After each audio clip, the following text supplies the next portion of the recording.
Boa noite, pessoal. Sejam muito bem-vindos para mais uma live. Hoje aqui no canal Reflexão e Religião.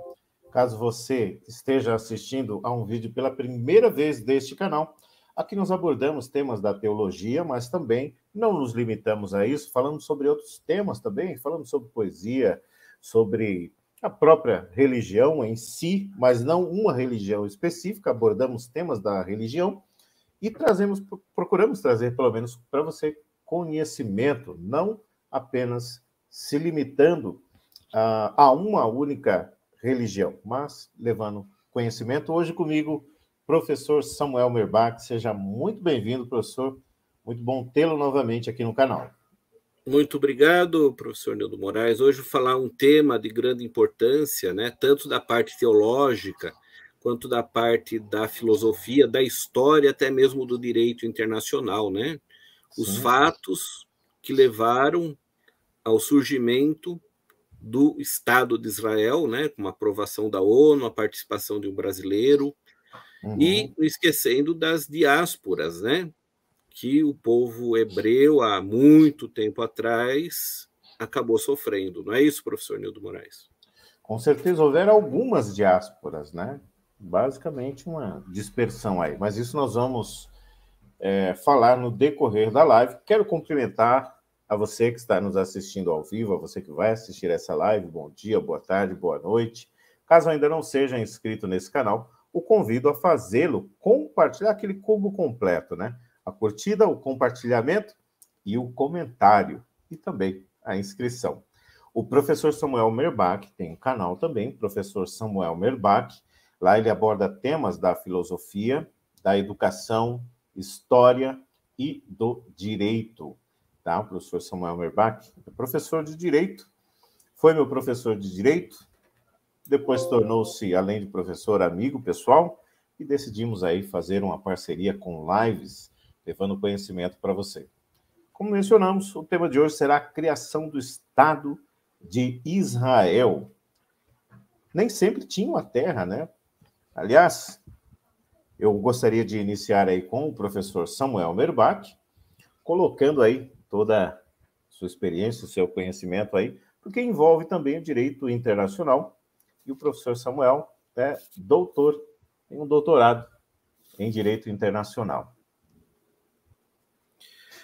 Exatamente, professor Nildo Moraes. Obrigado, né, pelas palavras, né? E o professor Nildo também é futuro mestre em direito internacional, é formado em direito e contabilidade, tem vários outros cursos, né? Que engrandecem cada vez mais as nossas lives, né? Professor Nildo, vou comentar um pouquinho, né, sobre a data, né? Porque agora, em maio, o Estado de Israel completa o seu aniversário, né?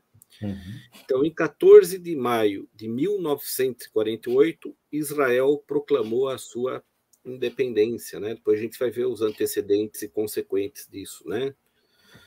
E, olha só, menos de um dia, vários outros países que não concordavam, né, com esse acontecimento, né, se prepararam para a guerra, para invadir Israel, né?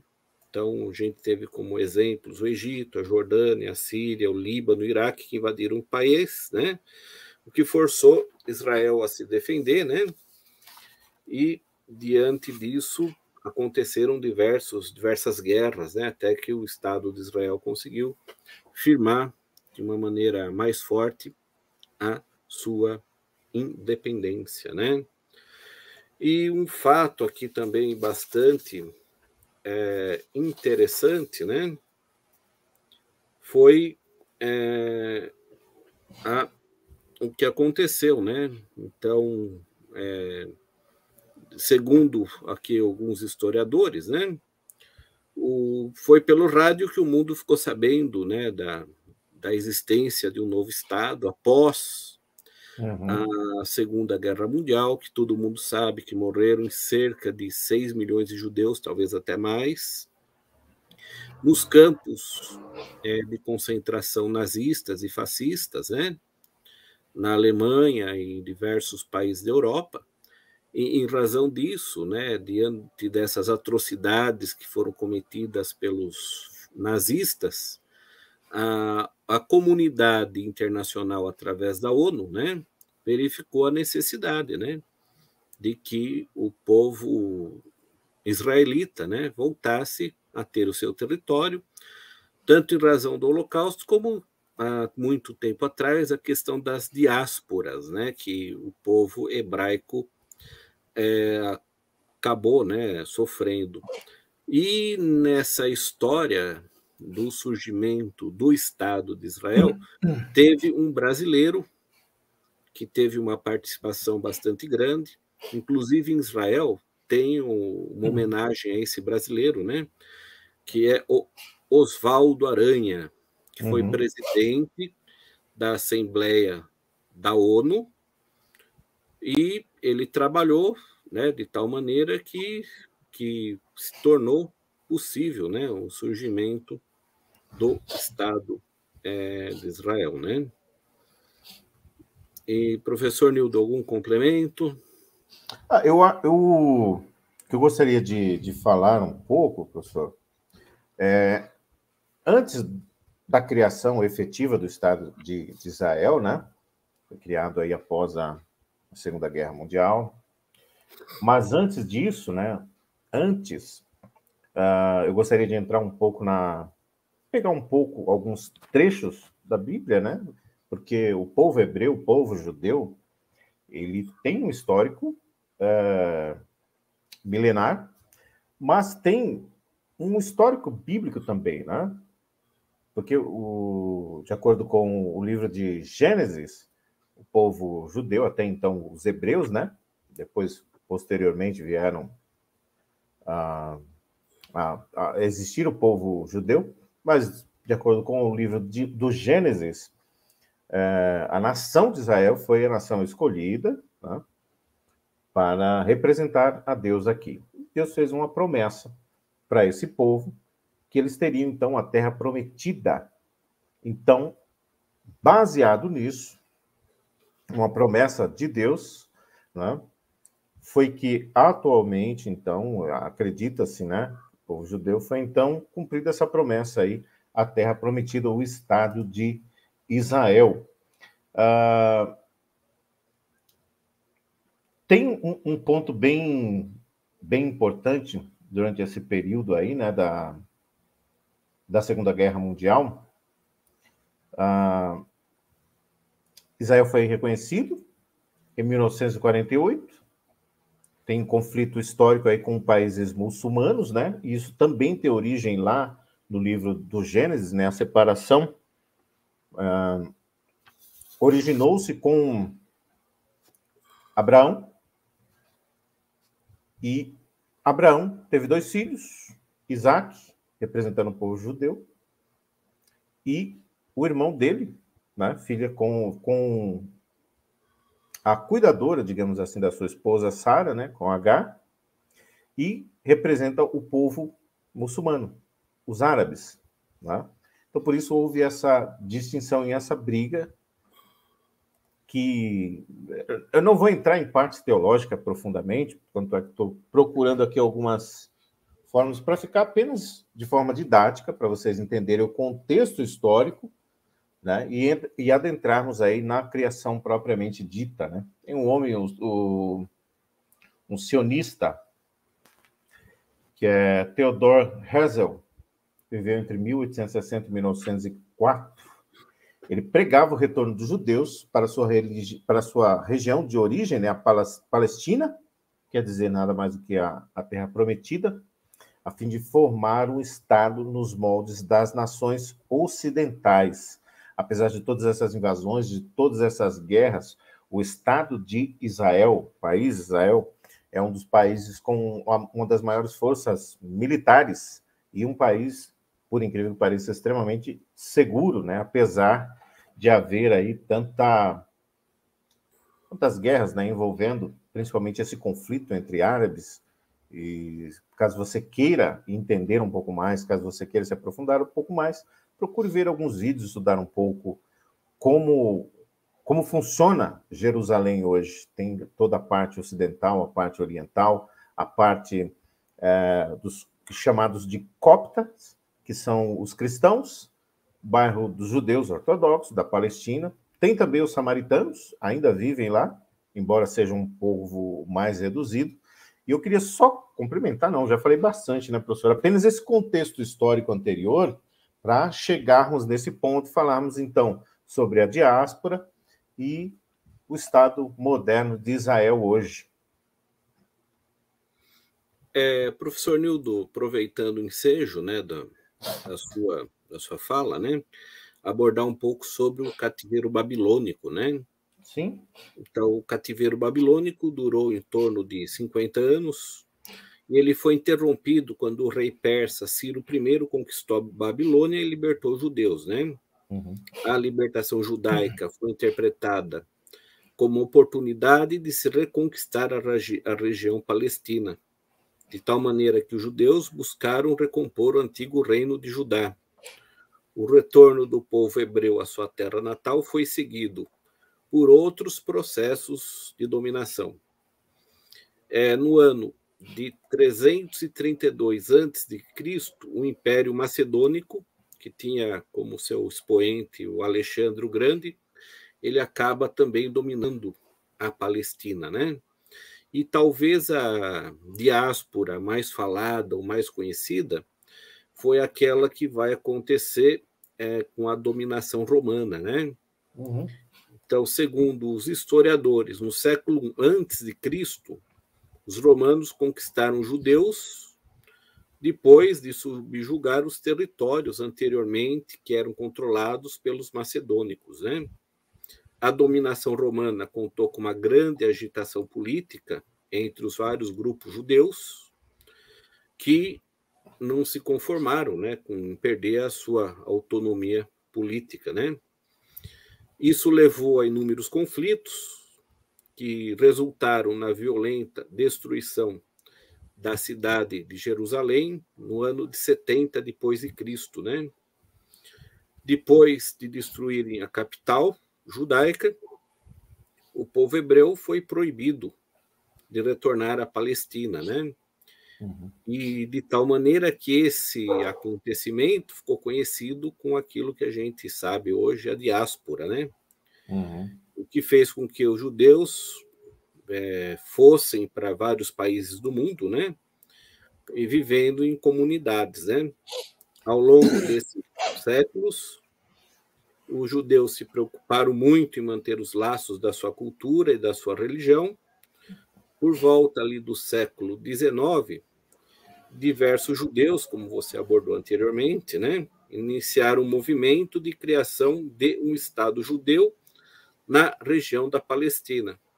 De tal maneira que, em 1948, a ONU apoiou a criação desse novo país, né, conforme nós abordamos anteriormente, professor Nildo Moraes.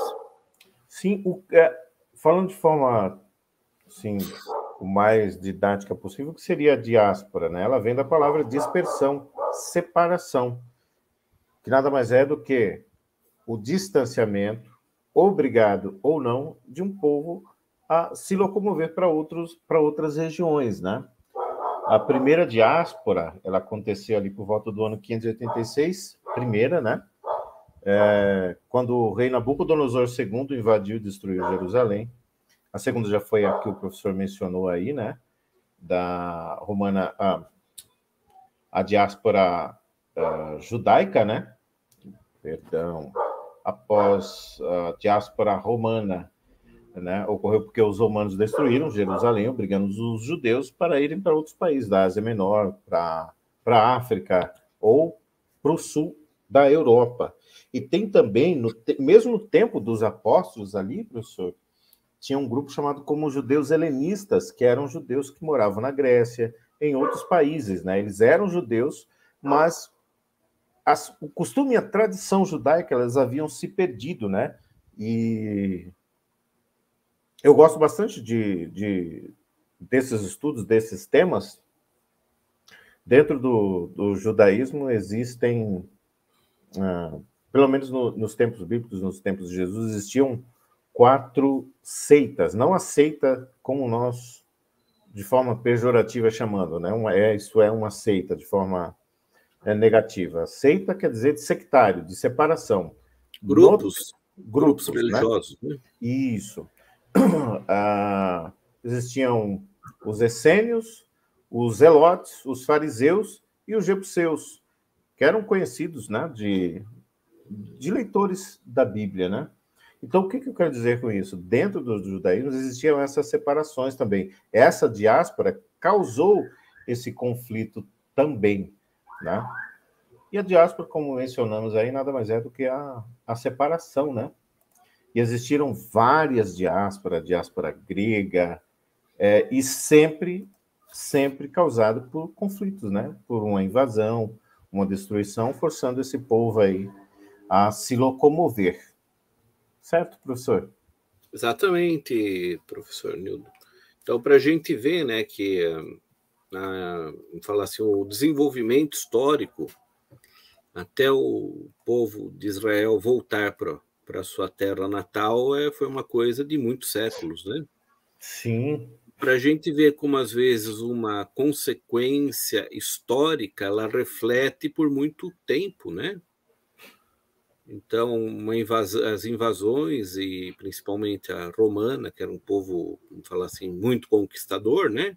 Uhum. Fizeram com que o povo tivesse que sair para diversos países, e países que eles inicialmente não conheciam, né? Viver em comunidades para um ajudar o outro, às vezes eles, por serem estrangeiros, não eram bem recebidos, né? E de tal maneira que vai demorar muito tempo, né? Vai ser necessário acontecer uma guerra mundial com todas as atrocidades, né? Uhum. Para que a comunidade internacional viesse a repensar, a refletir e, através de uma resolução, recriar novamente, né, o Estado de Israel, professor Nildo Moraes. Existia um grande conflito sempre tem conflitos de interesses e conflitos políticos, né? Tanto é que a faixa de Gaza, ela até hoje ali é um dos lugares mais perigosos, né? E porque ali separam, né, judeus e muçulmanos. Inclusive, professor, durante um certo período, né, os britânicos, eles criaram o chamado Mandato Britânico da Palestina, que era uma comissão que administrava o território, né, palestino, de um lado do Jordão.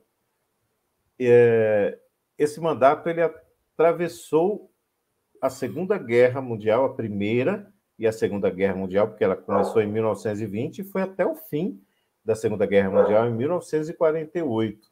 Ou seja, o conflito ele sempre existiu, né?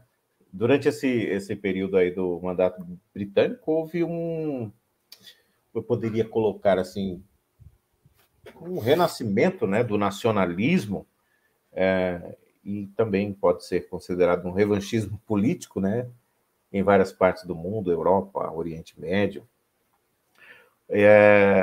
Nesse período aí foi o que surgiu algo que o professor falou de formas distintas, separadas, mas de forma unida, conhecido como nazifascismo, né?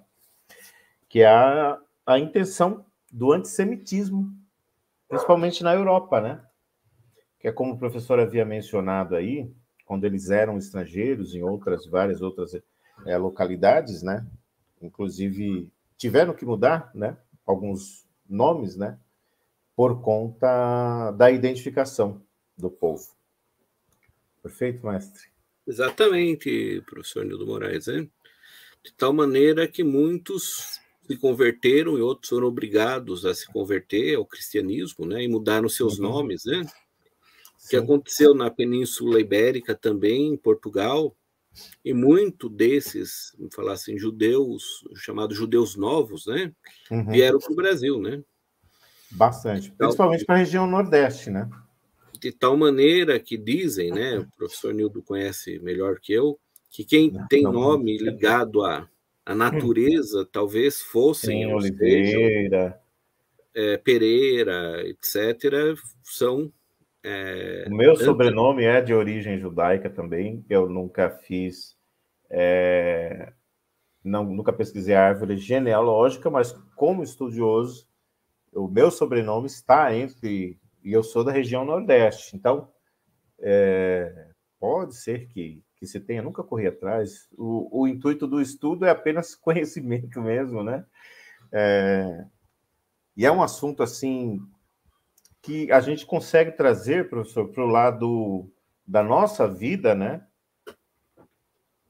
Como as diferenças elas podem trazer conflitos, podem trazer problemas, né?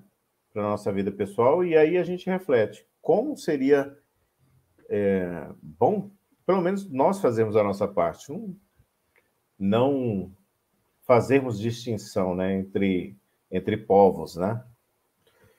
Temos aí essa batalha de séculos aí do povo judeu com o povo árabe, judeus e muçulmanos, e também, né, um grande exército, professor, que era o grande terror ali durante um certo período, que era o exército otomano, né? Também outro exército que teve uma força no seu período também, né? Então, para a gente ver, né, que a história da humanidade é uma história de guerras, né? Infelizmente, é guerra. Por isso que surge o direito internacional, né? O direito internacional surge com a missão de evitar, né, guerras, né? O próprio surgimento da ONU foi para, como um dos propósitos principais, manter a paz e evitar a Terceira Guerra Mundial, que se acontecer, a gente já sabe, né, que não sobra nada, né, porque as armas nucleares e outras aí são capazes de destruir a Terra, a vida na Terra, centenas de vezes, né? Então, são coisas que estão na ordem do dia, né? Com certeza. Professor, aconteceu em 2008 a retirada, né, de Israel da faixa de Gaza. O que nós podemos, talvez, aprofundar um pouco mais sobre essa questão específica aí? Assim, professor Nildo, um pouco, gostaria de voltar um pouquinho da história Claro, sem e problemas. comentar um pouco sobre a Assembleia da ONU, né? Que foi uma assembleia, vamos falar assim, muito nervosa, né? Porque tinham aqueles que eram a favor, aqueles que eram contra, tinha um brasileiro presidindo a Assembleia, né? Então, voltando um pouquinho aqui nesse fato histórico da Assembleia da ONU, que vai fazer com que fosse possível, né, o ressurgimento do Estado de Israel, né? Então, segundo a história aqui, nós tivemos 33 votos a favor, 13 votos contra, 10 abstenções e um país ausente da votação. Claro que a gente está voltando aqui aos anos 40, né? E o número de países era menor, né? Claro, né? Hoje temos em torno de 193 países. Naquela época, um pouco mais de 40 países faziam parte, né, da ONU, sendo que o Brasil é um dos países fundadores, né?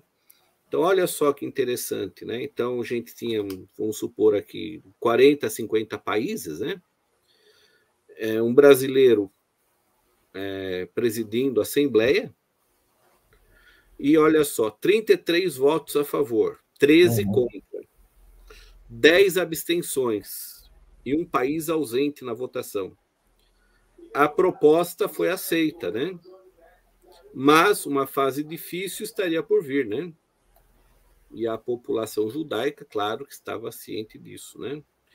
Quando Oswaldo Aranha declarou o resultado, claro que todos saíram para festejar, né?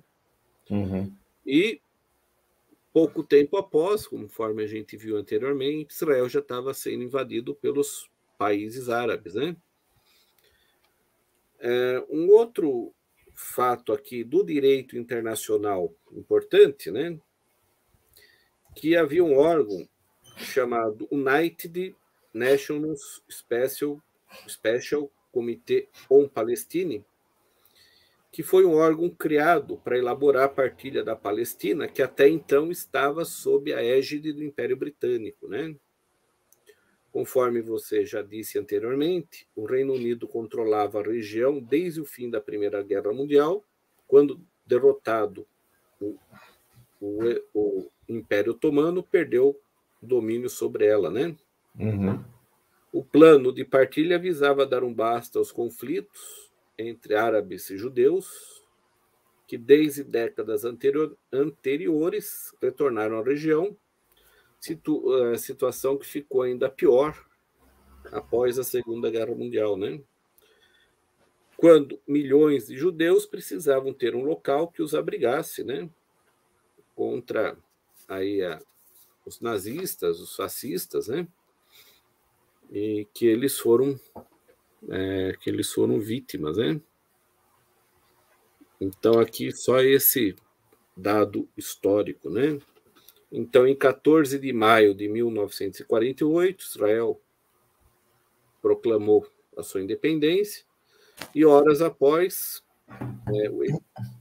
os países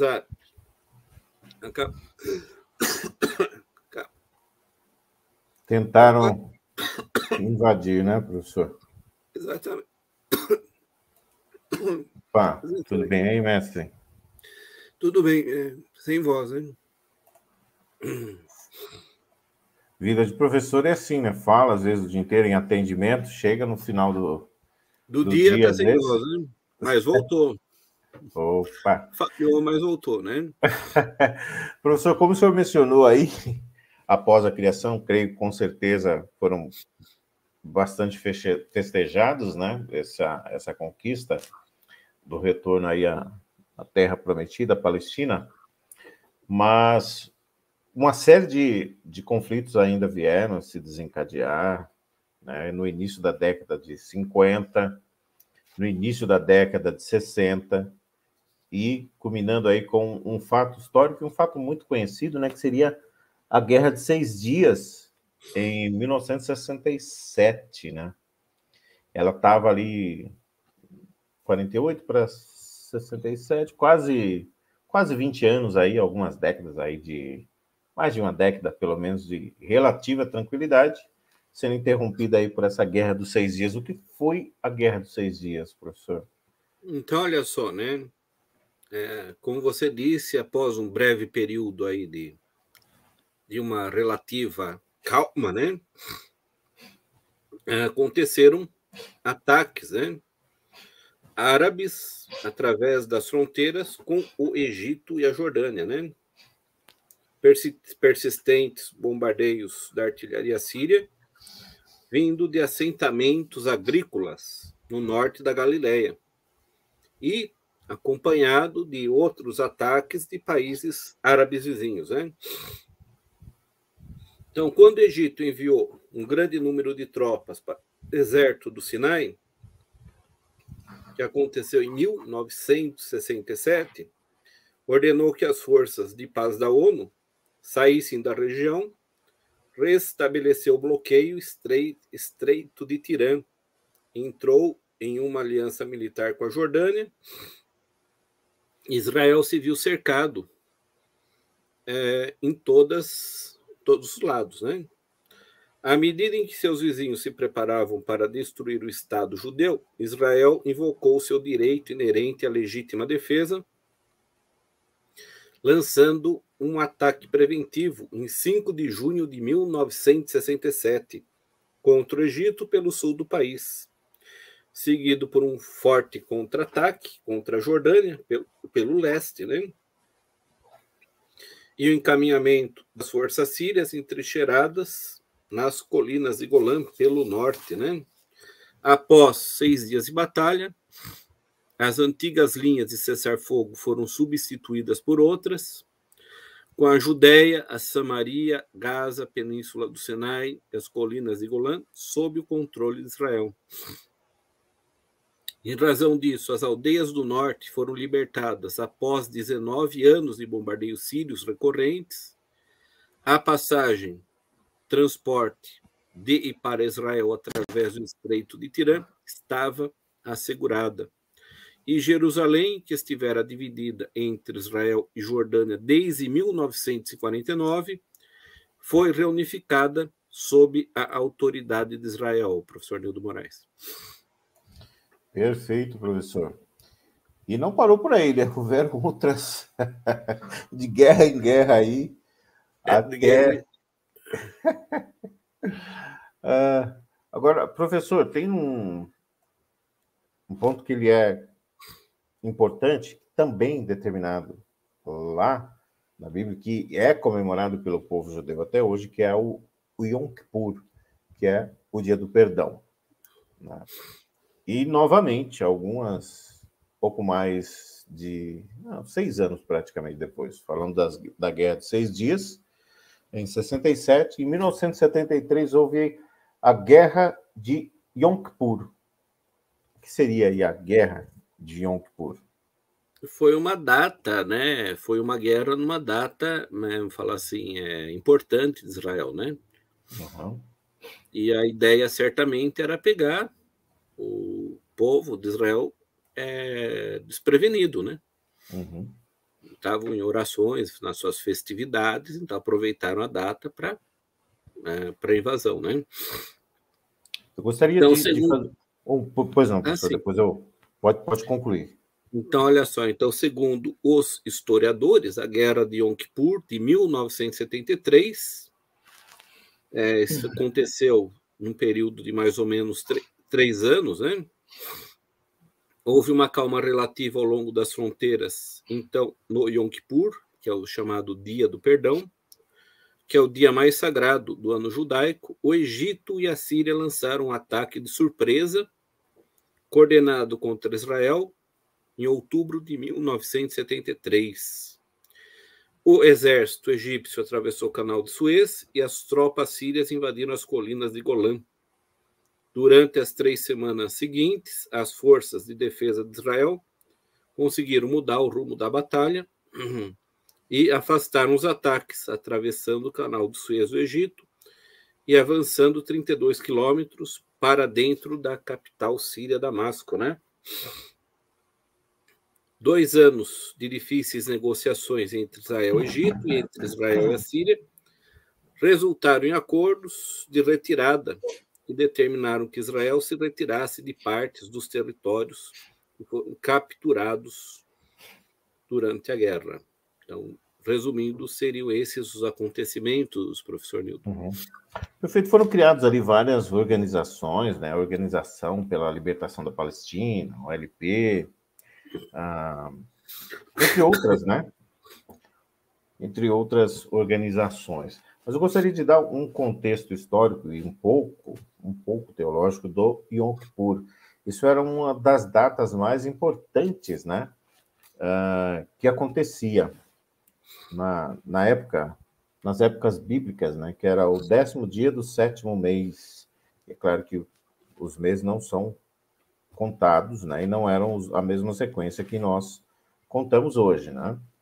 Mas ainda hoje é comemorado o Yom Kippur, no 10º dia do 7º mês, onde ali, o contexto histórico, tá, pessoal? Onde o sacerdote, nesse dia, ele adentrava ao santuário, e de acordo com o livro de Gênesis, Deus ordenou que Moisés construísse um templo,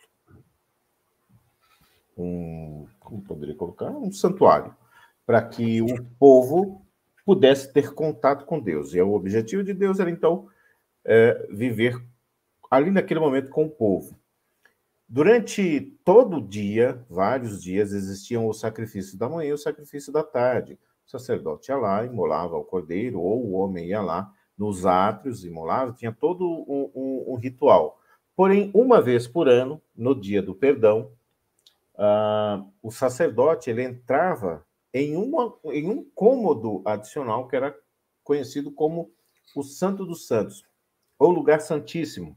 O que acontecia nesse dia do perdão?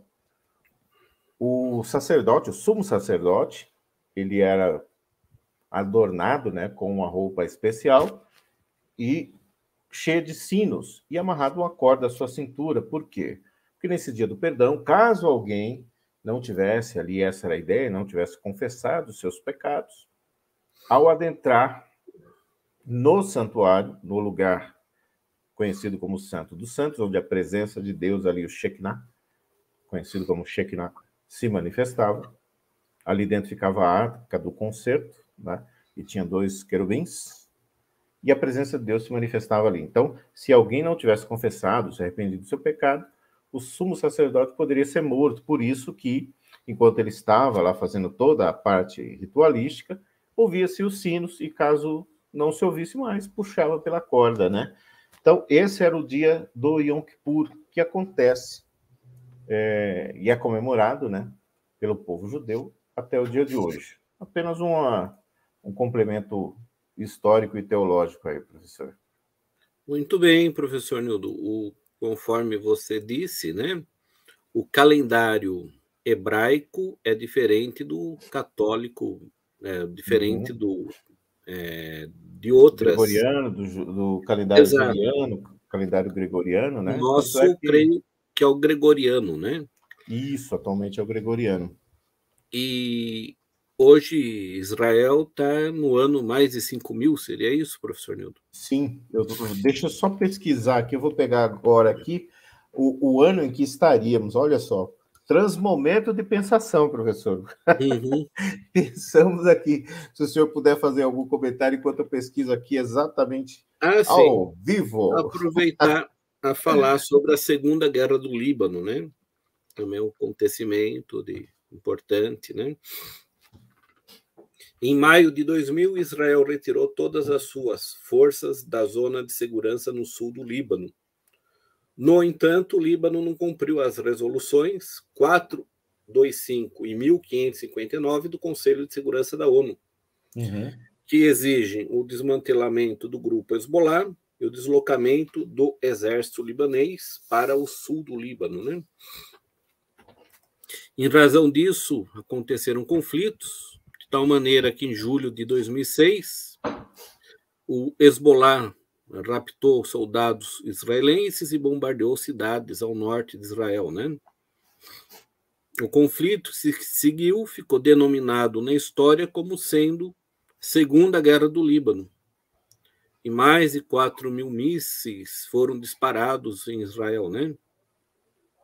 Os combates terminaram no ano de 2006 e a resolução 1701 do Conselho de Segurança da ONU foi aprovada, pedindo a libertação incondicional dos soldados israelenses, a implantação de soldados libaneses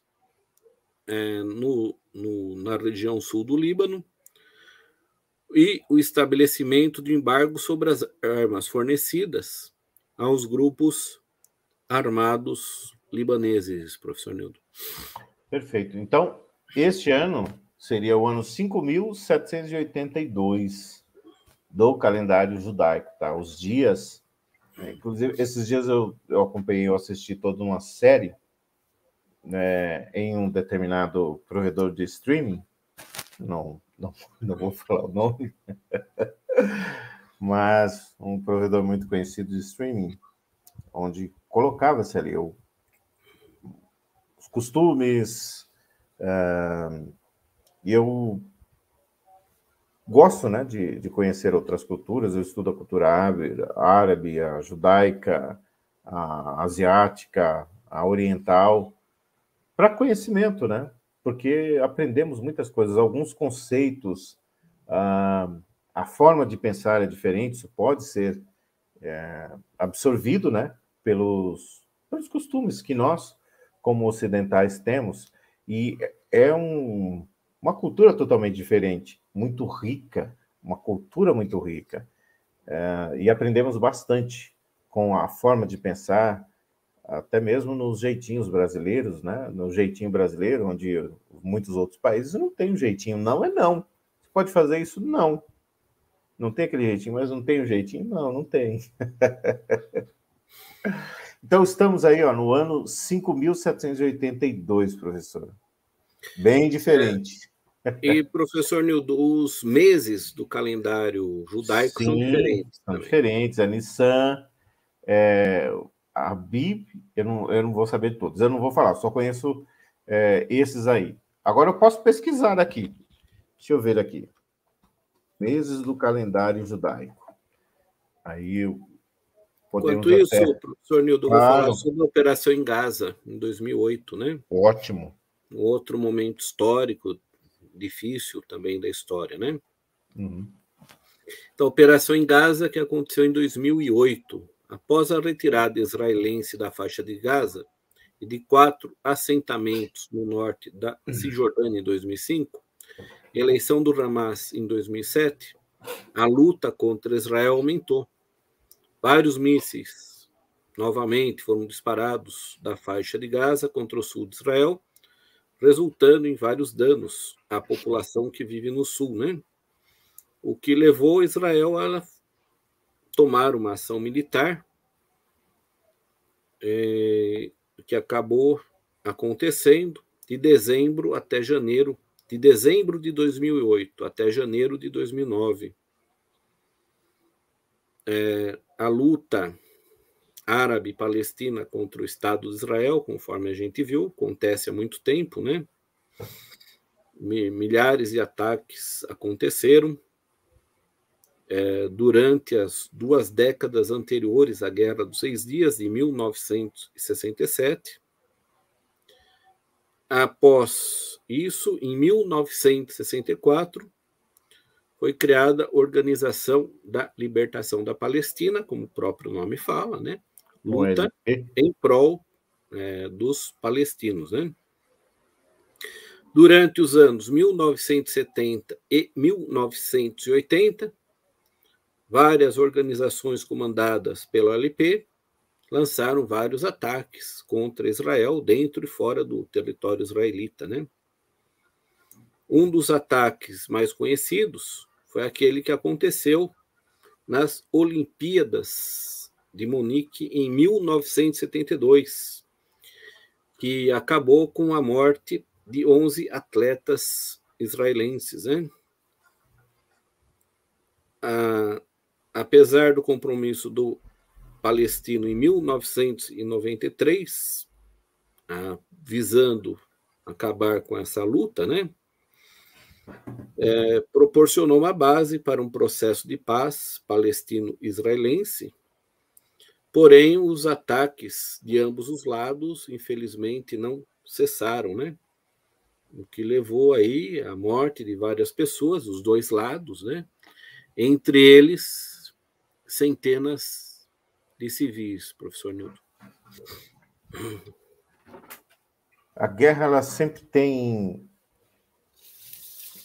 assim, tem vários conceitos, né? Aqueles clichês, mas nós aprendemos ao longo de séculos aí que não leva a absolutamente nada. Para curiosidade, os meses hebraicos Nissan, que começou há 2 dias atrás, no dia 26 de abril, começa o mês de Nissan. Em 26 de maio, o mês de Iyar, Silvan, Tammuz, Av, Elu, Tsiri e Markevan, que começa em 26 de novembro. Então, agora no mês, nós já estamos no mês de Nissan. Estamos exatamente há 2 dias no mês de Nissan, de acordo com o calendário hebraico. Curiosidade. O ano novo hebraico também é diferente do nosso, professor Nildo. É diferente, é diferente. Olha só, é o Rosh Hashanah, salvo engano. Eu estudo um pouco da língua, né, hebraica. Um pouco antes, eu estava vendo algumas coisas, assim, bem superficialmente, do hindi, que é a língua mais falada na Índia, né? Que é uma língua derivada do sânscrito. Depois nós podemos até, quem sabe, falar sobre a Índia, uma live, né? sobre idiomas, sobre culturas. É algo que eu creio que seja Com certeza bacana falar, né? são assuntos bastante relevantes, né? Sim, com certeza. Bom, o que mais podemos falar aqui, professor? Houve em algum momento, após a criação, um momento mais duradouro, tirando, claro, ali das fronteiras, né? Na região de fronteiras vai sempre existir. Mas existiu, assim, um período um tanto maior, professor. Eu lembro que durante a guerra, né, onde teve, né, as Olimpíadas, onde Hitler, que comandava a Alemanha, então, prometeu não colocar nenhuma frase antissemita e receber o povo judeu, né? E salvo engano, eu não vou falar muito porque não tenho certeza, mas teve até inclusive uma partida de futebol onde uma equipe não compareceu ao campo porque eram de origem judaica. Mas a minha pergunta, professora, é se houve um período mais extenso de um selamento de paz, os últimos ministros, aí primeiro-ministro, né, de Israel, né, o anterior era o Benjamin Netanyahu, o atual eu não sei o nome, por isso não vou falar, deveria ter, dá para a gente pesquisar também aqui, né? Depois eu pesquiso e coloco aqui, mas houve um período mais extenso de paz, tirando, claro, aí a região fronteiriça. Olha só, professor Nildo, teve um período, vamos falar assim, de uma negociação maior, né, visando a paz, né? Então, segundo os historiadores, as eleições Knesset em 1977 trouxeram o bloco Likud, que é uma coligação de partidos, ao poder, pondo fim a quase 30 anos de domínio do Partido Trabalhista. O novo ministro, Menachem Begin, reiterou o compromisso de todos os ministros anteriores de lutar pela paz e chamou vários líderes árabes para a mesa de negociações, né? A visita do presidente egípcio Sadat a Jerusalém aconteceu em 1977, marcou o fim da rejeição árabe aos povos de Israel pela paz.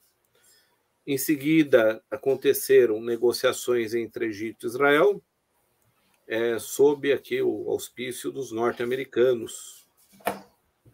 Os acordos chamados de Camp David, resultantes em setembro de 78, continham uma estrutura para se buscar uma paz global no Oriente Médio, né? Incluindo uma proposta detalhada do autogoverno para os palestinos. Em 26 de março de 1979, Israel e Egito assinaram um tratado de paz em Washington, terminando 30 anos de guerra. De acordo com os termos desse tratado, Israel retirou-se da Península do Sinai, trocando antigas linhas de cessar-fogo e acordos de armistício pelo reconhecimento mútuo das fronteiras internacionais. Os 3 anos de negociações entre a Jordânia e Israel, após a Conferência de Paz em Madrid em 1991, culminaram com uma declaração do rei Hussein, do reino hashemita da Jordânia, e do primeiro-ministro Yitzhak Rabin, em junho de 1994, finalizando os 46 anos de guerra entre os dois países. O Tratado de Paz entre Jordânia e Israel foi assinado no posto fronteiriço de Aravá, perto de Eliat, Israel, e Acaba, na Jordânia, em 26 de outubro de 1994, na presença do presidente norte-americano Bill Clinton. Professor Newton. Maravilha. Eu recebi aqui um artigo, professor, de alguém que estava assistindo a live, e era sobre o meu comentário sobre a parte do sumo sacerdote adentrando ao lugar santíssimo Olha só, muito obrigado. Quero agradecer aqui. Mandou aqui no meu WhatsApp alguém que provavelmente tem. Aliás, eu sei quem que mandou e tem, né? Muitos amigos aí assistem as nossas lives e eu fico muito feliz e agradecido de estarem assistindo e principalmente nos mandar, né, alguns artigos aí para complementar, até mesmo para corrigir, se for o caso. Então, muito obrigado, viu, Silvani, por ter enviado. E envie sempre, participe, comente, sugira algum tema que você ache relevante e nós vamos trazer aqui com toda certeza. Para a gente é um grande prazer. Professor, quais os maiores desafios, né? Tanto desafios internos, talvez externos. Israel é uma terra muito procurada, né, por turistas, por governos, por ser um país pequeno e ser uma grande potência. Tanto é que, como eu mencionei, Israel é um país extremamente seguro, tem aí um grande poderio militar, mas o que mais chama a atenção, de fato, é que, por ser um país pequeno, uma grande potência, um país que consegue transformar aí e contribuir com a parte tecnológica, né? Em Israel tem uma grande parte, uma grande influência tecnológica. Então, quais os desafios? Vamos colocar os desafios internos aí. Então, olha de antigamente só, e atualmente também, né? claro, né? No tocante aos chamados desafios internos, durante os anos de 1980 e 1990, Israel aceitou mais de 1 milhão de novos imigrantes que vieram da antiga União Soviética, da Alemanha Oriental e da Etiópia, né? A chegada de tantos novos consumidores e um grande número de trabalhadores qualificados e não qualificados impulsionou a economia, o que gerou um período de expansão cada vez maior, né? O governo que chegou ao poder após as eleições de Knesset em 1984 era composto pelos dois principais blocos políticos, né? O trabalhista e o Likud. Foi substituído em 1988 por uma coalizão liderada pelo Likud, seguida em 1992 por uma coalizão do Partido Trabalhista e outros partidos de esquerda menores. Após o assassinato do primeiro-ministro Isaac Rabin em 1995, novas eleições foram realizadas em 1996. E eleições diretas levaram o primeiro-ministro Benjamin Netanyahu ao poder, formando então uma coalizão de partidos liderados pelo Likud. Perfeito. Menos de 3 anos depois, seu governo foi derrotado. Em 1999, Ehud Barak, líder do partido ONU Israel, foi eleito primeiro-ministro e formou um governo de coalizão. Ele renunciou em dezembro de 2000 e, nesse contexto histórico, Ariel Sharon, líder do Likud, foi primeiro-ministro no início de 2001 até o início de 2006, quando sofreu um derrame, né? Elu Olmert, líder do partido Kadima, formada por Sharon em 2005, foi seu sucessor como primeiro-ministro, né?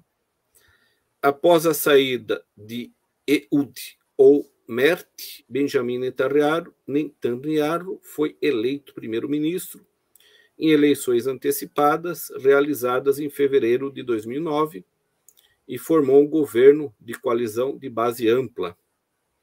Cada governo buscou, com a conquista da paz, o desenvolvimento econômico, a absorção de imigrantes de acordo com as suas convicções do dado momento histórico, professor Nildo Moraes.